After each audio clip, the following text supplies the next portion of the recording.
સુરત શહેરમાં રખડતા કૂતરાઓનું કેર અટકવાનું નામ નથી લેતું। સુરત શહેરના ઊન વિસ્તારમાં ફરી એકવાર કૂતરાના હુમલાની હૃદયદ્રાવક ઘટના સામે આવી છે, જેમાં 2 વર્ષીય માસૂમ બાળકી ગંભીર રીતે ઇજાગ્રસ્ત થઈ છે।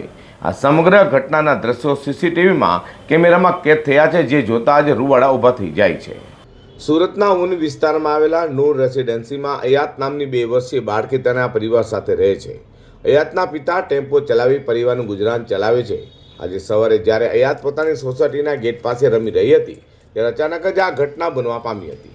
બાળકી રમતા રમતા ગેટની થોડી બહાર નીકળી કે તરત જ 3 જેટલા રખડતા શ્વાન તેની તરફ ધસી આવ્યા હતા। બાળકી કંઈ સમજે પહેલાં જ એક શ્વાને તેના પર હુમલો કરી સાથાના ભાગે ગંભીર બચકું ભરી લીધું હતું। બાળકીના રડવાનો અવાજ સાંભળીને આસપાસના લોકો દોડી આવતા કૂતરા ત્યાંથી ભાગી છૂટ્યા હતા।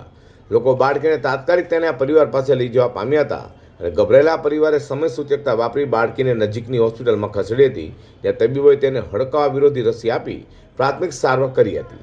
સદનસીબે બાળકીની હાલત અત્યારે સ્થિર હોવાનું જાણવા મળ્યું છે।